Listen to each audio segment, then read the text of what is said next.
Hello, we're back.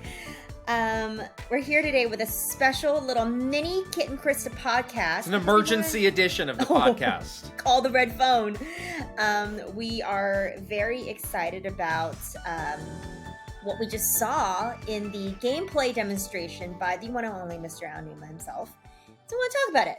Yes, we watched the new video. We've already done a reaction for that. You should watch that if you haven't. But we just had so many thoughts after looking at it again and again that we had to come back here and do this special podcast for you all. Yes. Why don't we just start with our instant gut reactions? How did you feel about this? Yeah. How did I feel? I felt really good about this, honestly. And, we don't know. Before this, we really knew nothing about sort of what is going to be differentiated from Breath of the Wild from a gameplay perspective. We've seen these short little kind of piecemeal trailers that doesn't give you a lot of information. So it was really nice to just sit down with Mr. Aonuma and just see like a chunk of something that you're doing as the player in the game. And what we saw, I think we both really liked and we're pretty excited about. And it does sort of have that spirit of Breath of the Wild experimentation and playing the game how you want to play it. And I'm glad to see that spirit is alive and well for Tears of the Kingdom. Yeah, I thought this was great. I think we both had, the right expectations for this going in. Yeah. It's only 10 minutes. There's only so much you can show. We know that this is a team that likes to keep things close to the vest. So we were not expecting them to just tick off every box of everything we wanted to see. Sure. But what we did see was really cool. We saw some really intriguing new gameplay mechanics, which we're going to talk about a lot more in depth. We did get to see the breadth of the sky areas of Hyrule now, which seem to be very substantial. So yeah, it definitely got me hyped for the game in a way that I wasn't before. I was just kind of like, yeah, that game's coming out soon and I'm going to play it and I'm going to like it. But I wasn't really like counting down the days. Like I'm very excited for this game now. Yeah, agreed. Now I'm just like in my own head, I'm thinking like, oh, how would I like tinker around? Meat arrows. That is the answer. I definitely want to do a meat arrow. With a meat arrow. Speed run with a meat arrow. Naked with a meat arrow. Meat arrow. Hot naked Link with a meat arrow. Wish I hadn't said that. Thumbs up. That's the instant reaction. Yes. Yeah, no, but I think we're both really like happy about what we saw today. Right. So as we said, we did these predictions yesterday, and I want to go kind of prediction by prediction and just see how we did. Yeah, because it's always fun to do. Yeah. Were we right? First prediction was getting some sort of an explanation of what does Tears of the Kingdom mean, because it's something that has been like teased, like, oh, this is important. Yeah. This is a big deal. We didn't get this at all. We did not get this. And I think this relates to what we were talking about before, where that team was so reluctant to reveal the name Breath of the Wild because they thought it was going to be a spoiler. I can tell that they're just really like, they've shut the iron door on any story thing, any spoiler that has to do with the story at all, which I think is going back to this name. And they're just like, no, we're just not touching that at all.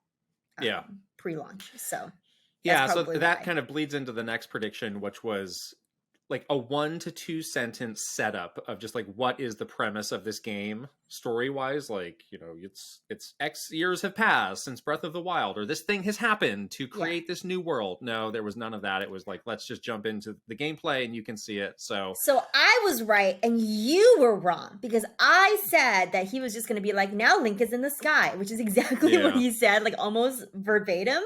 And we got no story at all, which is exactly what I predicted. I'm realizing I didn't do so great on these predictions. As I am looking at them right here. So it seems like the whole story is just like, do not touch, do not share anything. Is it really going to be that great? The story?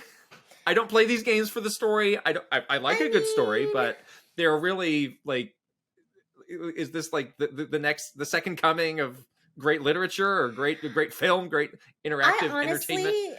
I will say that I was a smidgen disappointed in the Breath of the Wild story because it wasn't as much of a focus as I would have liked, because they had so many setups with those memories about like this truly emotional story that I like I those. thought I love those, but they were very like sort of few and far between. Yeah. So I am really hopeful that the story will be much more forefront in Tears of the Kingdom, and the way that they are being so cagey about the story. And I have some other like theories about this that we can discuss in a little bit, but I just feel like the way that they're treating this in a very like even more so than they usually are, in like a very, like don't touch this kind of way, like it just makes me think that there is a lot to the story that they want to preserve for the players. So I'm hopeful, and that's what I really want. So I'm gonna put those manifestations out there. Yeah, I feel like they're being probably a little bit too precious with it, but again, I don't care that much about it, so it's not a big deal for me. You don't care about Link and Zelda? I care, but again, like I'm not coming to this game for the story alone. It's like the story is a nice secondary thing for me. I want to glue things together. You don't. That's what I want to do. Care about Zelda? The next prediction: shrines we would see, but no information on dungeons. This was another big. We didn't see any shrines. See either of those. Not a single shrine between us. The dungeons thing is becoming like a major wedge in the Zelda community, where it's like, if this game doesn't have dungeons, I'm flip out. Yeah. And I wonder if this is this like a generational thing where like the older classic Zelda fans, of which I am one, but I don't associate with this, like need these, or they feel like this is not a proper Zelda game. And then there's other people who came up with Breath of the Wild and they're like, yeah, this is just what a Zelda game is now. You got to move on, Jack. I don't know. I'm a hardcore old school Zelda fan. Obviously, I love puzzles. I love dungeons. I love the classic dungeons. But I didn't really find myself I didn't feel like a huge part of my soul was like carved out because I didn't have a dungeon in Breath of the Wild. I felt pretty satiated with the way that they had sort of shrines and sort of those bigger guardian things. So I don't know. I mean, but I do feel like this is like a big deal to a lot of people.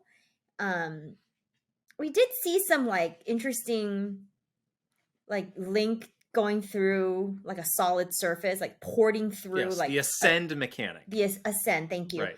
That does strike.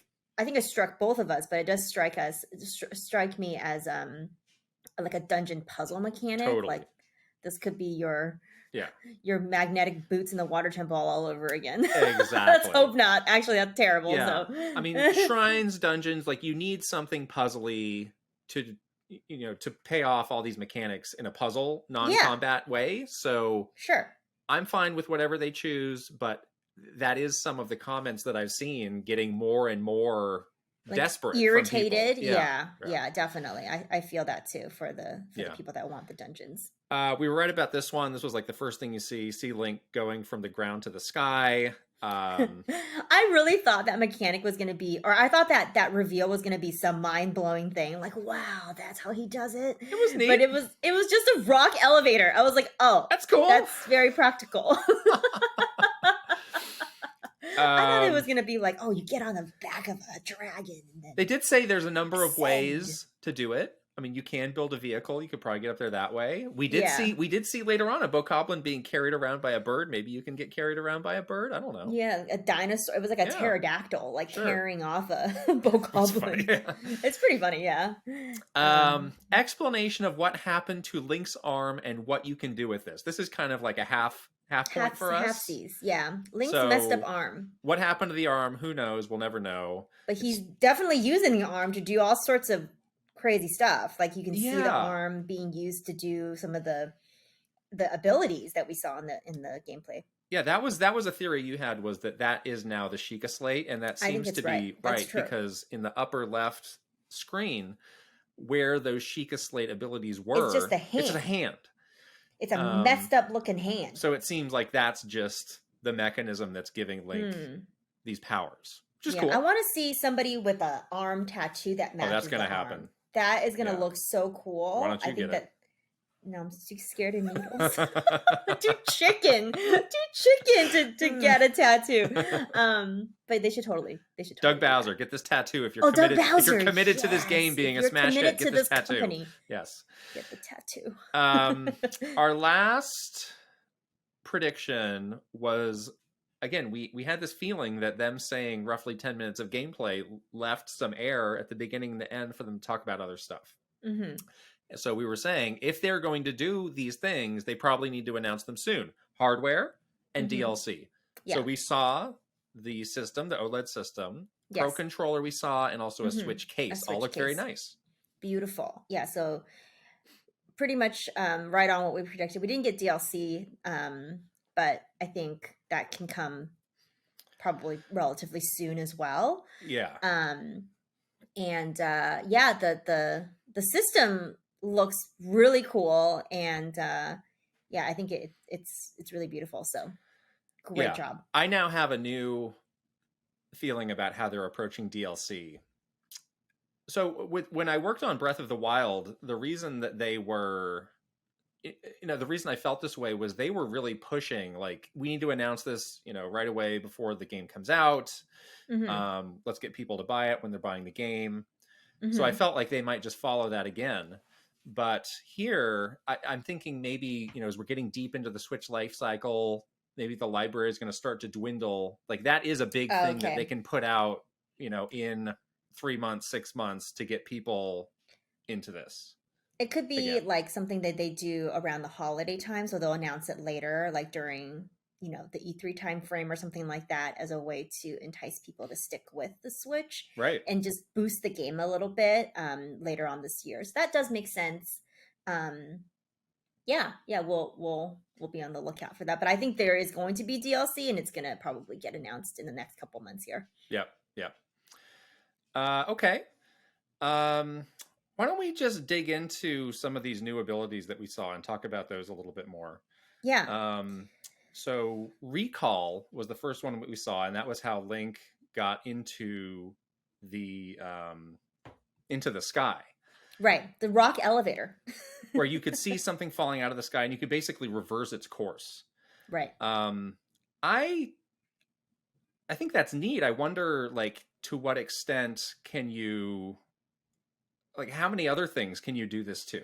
Like, can you reverse time on anything that you see? That's kind of where my mind went with it. Like a rewind. It did look like what he was recalling was the exact path that it was on. So if something fell from a specific spot, you're only going back up, reversing it in a specific spot as well. So right. Yeah, I do wonder what the limitations of that is, and if it will be available for other things in the world, or is it just to traverse the sky and the land? That seems like a very specific usage if you're just putting rocks back into the sky. So I feel like there might be something more there. Yeah, exactly. Just like how the other Sheikah Slate abilities, you could freely use those or use your imagination to and combine abilities to do things. I wonder if that is going to be similar here as well. Yep. And then the next one that we saw, and this was like the majority of the rest of the presentation, was Fuse, right? Which was this great new mechanic where you can combine, weapons and items that you find in the environment to create something entirely new and different. Yeah, that was super fun to see. And again, your mind just goes to all of the possibilities and the ways that you could experiment with that ability. So again, I love how that spirit of experimentation is truly alive and well in this game. Yeah, we saw some really like zany stuff, like I like when he attached the big rock to the stick and it became sort of this like mallet kind of weapon, and also attaching the pitchfork to the stick made it like really long. So it was really it kind of had a bit of humor a little bit to it too. The weapons were definitely like a bit handmade and not like a traditional sword or spear or something like that, at least what we saw. So it was kind of cool to see just like you picking up stuff off the ground and making it into like these different zany weapons. Yeah, I wonder if this was kind of one of their solutions to the destructible weapons, which I know some people aren't that fond of, because they did talk about how like you can bolster the durability of a weapon by fusing it. They were also saying you can, if you're struggling with combat, this is a way really early on to get a more powerful weapon instead of having to take down a more powerful enemy. So it seems like they're looking at this feature from a number of different ways, not just, you know, let people put things together, but also maybe make the game a bit more accessible because they know a lot of people are going to get this. Exactly. I think so. I mean, the Switch audience is so big now, and there probably are people that didn't play Breath of the Wild, so they are trying to make it like an easy way in. For and people. Again, you know, my mind went to like, well, what is the limit of this? I was looking for some sort of thing on the HUD of like a bar that would fill up of like, all right, you've exceeded the amount of items, you've hit the limit. But they showed so many examples and so many different variations on it that it seems really, really flexible, which is really exciting because this is, I mean, the things that we saw people doing in Breath of the Wild, it's just going to be like exponential with this game. That's what I want to see. Coming up with stuff. Yeah, exactly. That's why I'm so excited, because I'm like, oh, this is perfect. Because I know someone's going to figure out some zany combination that no one's ever thought of. And it's going to be like these fun videos that we'll get to see, and people defeating enemies or solving puzzles in crazy ways. And that's my favorite part about Breath of the Wild. And I think it's going to be like even more in this game. Right. I also did get the sense that this whole like prehistoric nature to the game is sort of being like paid off in these weapons. So like this whole demo, you didn't see Link with like a traditional sword. He had a shield. But it's almost like kind of like a caveman sort of. You really bought into this vibe. Caveman Link thing. I really am, especially seeing the, like, it's like, that's what a caveman would do. A caveman would attach a rock to a stick to make like a hammer, you know, or like that's what they did like in real life. So I wonder if that is a part of the reason why the fusing and that all that stuff exists, because of the timeline or whatever. Okay. That's interesting. So I was interested in that and wondering why he's picking stuff off the ground and making it into weapons, you know? The one other thing Mr. Aonuma said was that you will see enemies also having fused weapons. Yeah. So you saw that enemy that had like that fan type weapon.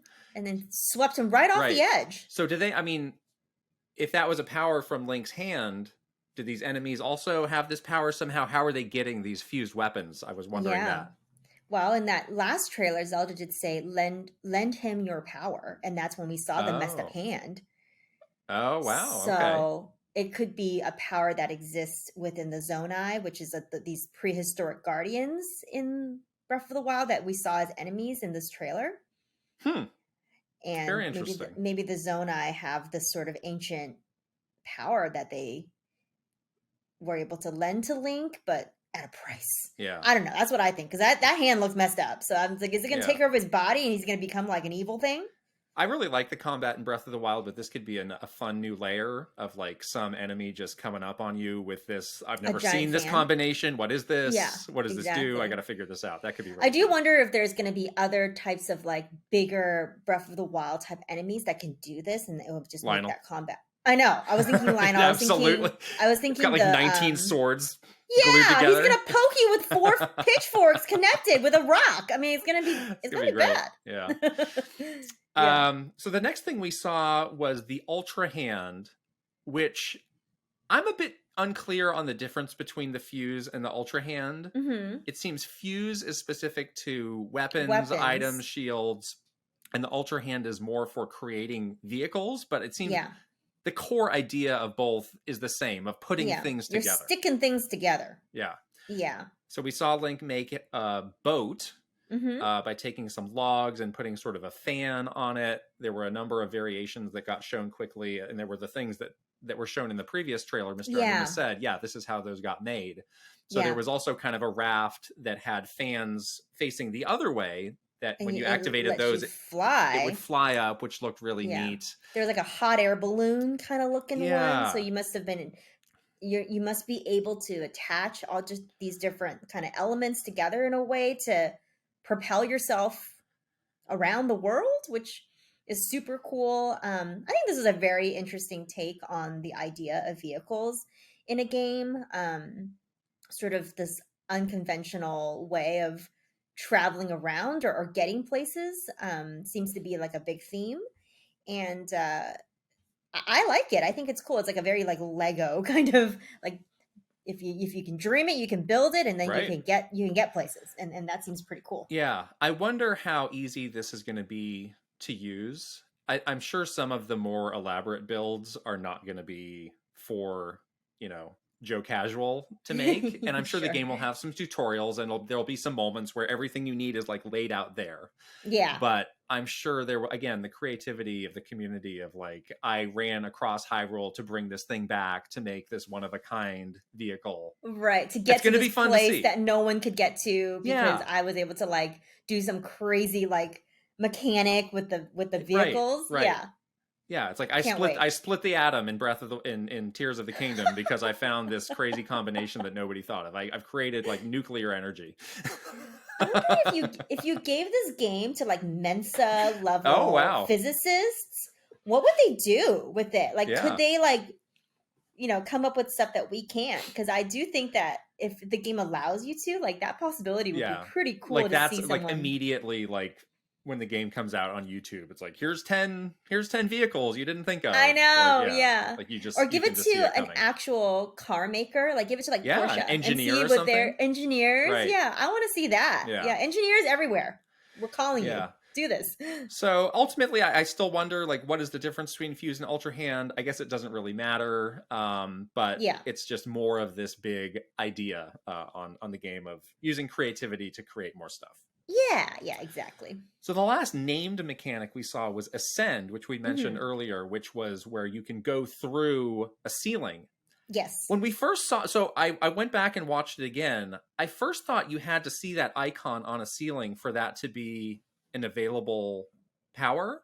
I think it's whenever you see a ceiling, you can impose that icon. Yeah, so and then the quote that I wrote down, the exact quote, as long as there's a ceiling, you can use it anywhere. So that's a big difference from what I first thought it was. Yeah, and not only a ceiling, but like a cave, which was what he showed at the very end of that, where you go through the cave and you end up on top of the mountain. So instead of having to use stamina to climb, you could just go through it instead, which is interesting. This was a thing where the immediate purpose of it was not super obvious to me. I was like, I guess that's nice, but I don't know if I'll be using it as much. But I'm sure just getting around, I'm sure they will be building the world and these places to like, no, you'll want to use this and it'll make your life easier.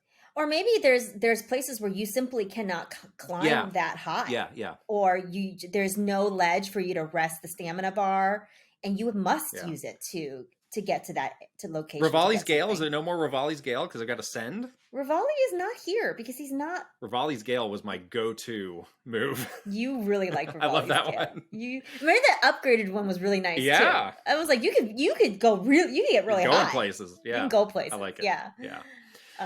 That's funny. So yeah, I'm kind of curious to see more implementations of that because I feel like I'm not fully grasping how big that is going to be in the game. Yeah. I definitely think it's going to be like essential for some dungeon or some puzzle or something. Yeah. So then the last thing we saw was Link just jumping off one of these platforms and skydiving, like free diving for like 20 or 30 seconds and going plop in a lake, which big old splash. This may have been the thing that excited me the most, actually. Yeah, you seemed really, really into that. Yeah. Why is that? I've always liked doing that in games of like going to a high place and jumping off or using that to get somewhere else. Like games like Crackdown, like I really love doing that. Oh, okay. So interesting. It just excites me, and it did give me a feeling because you got a good view in that moment of all the other sky islands scattered about there. That's the part I like the most. It gave me a real Wind Waker feel of I'm gonna go to all these places. I'm gonna have little adventures on each of these. There's gonna be stuff I can get, and that's gonna be super fun. You're gonna have so much to discover. Like the world when he was diving down just looked so big. Yeah. And so vast that it just gave you the sense of like, oh my gosh, I have so much to explore. That's my favorite part. I'm like, the diving is cool looking, but more so I just like seeing the world from that vantage point, because then you just know like, oh man, it's gonna be a lot to do and a lot of fun. Yeah, I maybe I'm alone in feeling that excitement. But I was like, yes, you can just you were jump really off. excited. I love that. That's just really fun. Popped off with the. I did. You should go skydiving for reals if you really like that. Wow, if you really like it so much, go skydiving. Yeah, maybe if you really like it, just do it for reals. All right.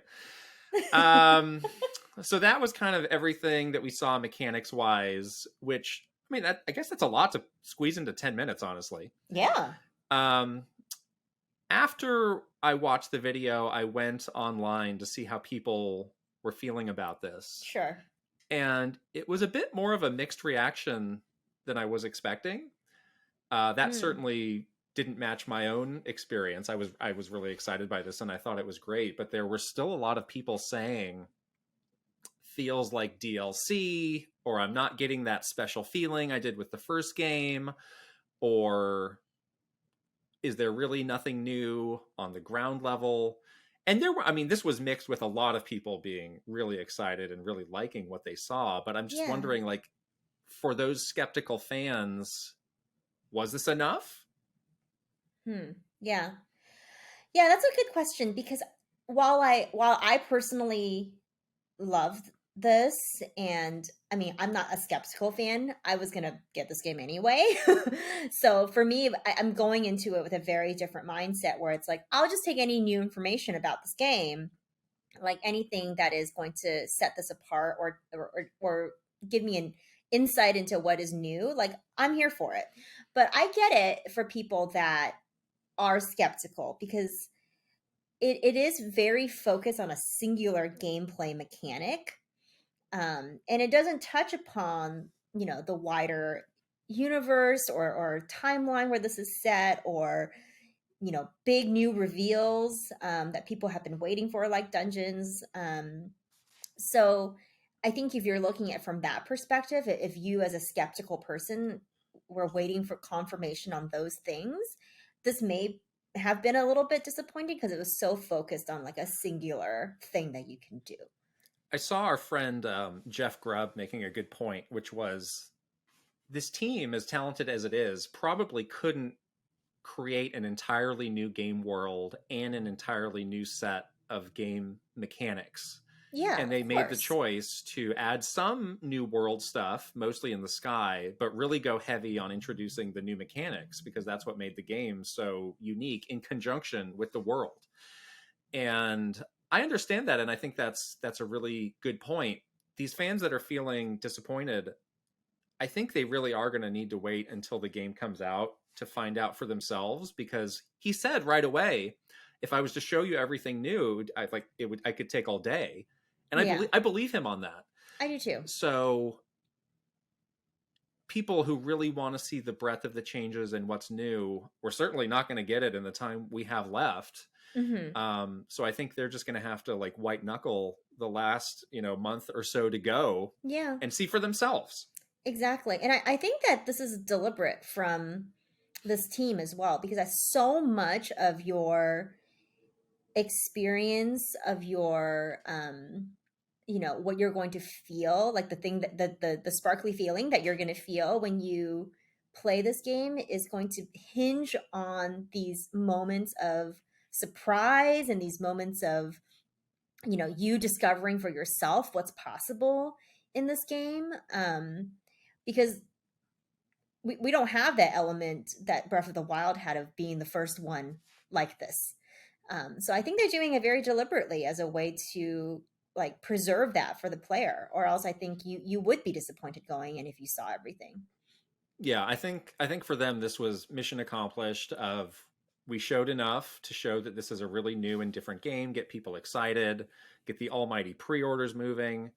But But yeah, there will always be people who are wondering or are not totally clicking with it. This was one of our big predictions for the year back in January, was like, this game will disappoint some people if your expectations are that it's going to blow Breath of the Wild out of the water, which honestly is not possible, given how enormous that game was, the time that game came out, and how different it was before.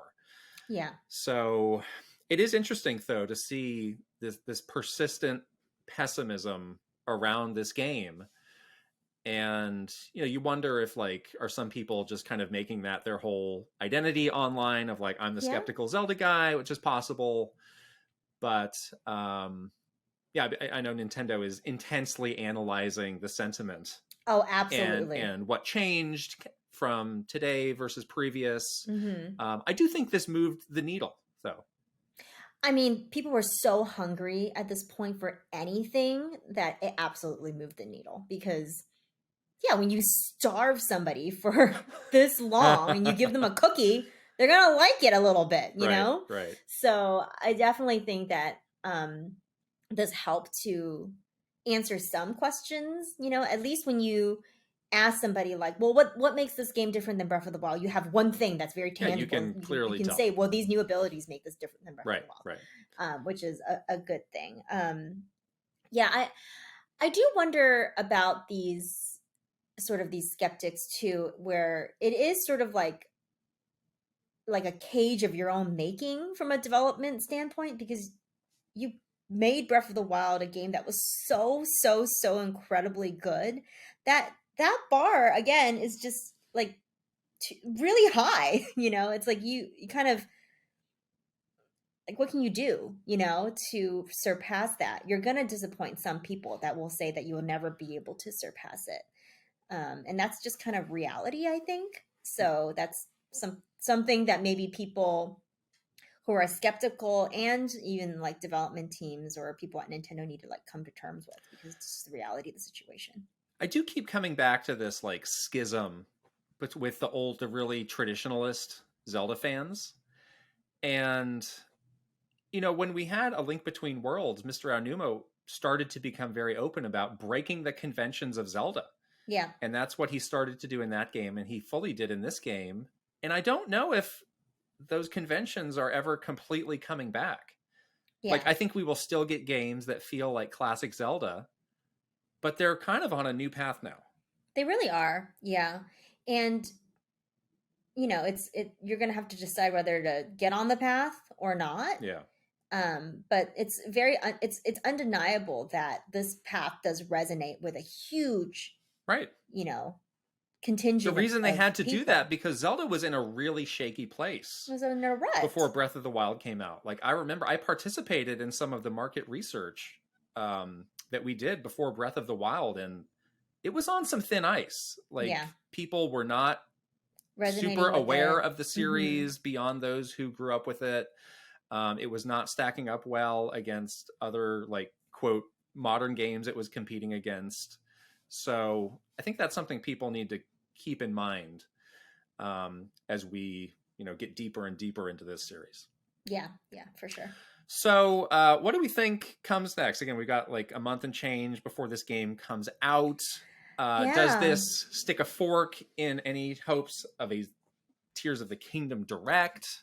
I think it does. I think it does too, yeah. I think we're cooked. I think there's no more sort of presentation style information dumps on this game moving forward.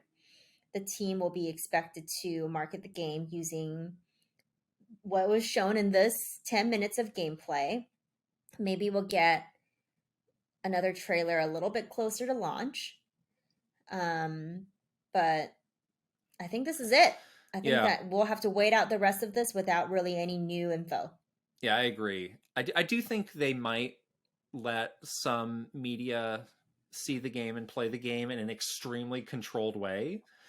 So we might see some variations on the mechanics, the areas that we have seen so far. That would be a relatively easy thing for them to do in the next month or so. But as far as them revealing more on the game that we didn't already know about, I don't think it's happening. I think this is They might just play the same 10 minutes that Exactly. Mr. Aonuma played. That is the demo. That's what you can see. That's what you can do. Yeah, and they can maybe experiment a little bit in the areas that he was in, but that's pretty much it. Right. Yeah. Cool. Well, what a fun day it's been. I know. And it's your birthday today, which is the most important. The biggest news of all. The most important announcements. Little Zelda stuff. Who cares? Who cares? Yes. So watch this video and go wish Kit a happy birthday. Awesome. Well, thanks everybody for going deep on the new video. We are on patreon.com/Kit and Krysta. If you would like to support everything that we're doing on this here channel, you can check us out. And we'll be back with a full installment of the Kit and Krysta podcast very soon this week. Yeah. We'll talk to you guys later. Bye. Bye.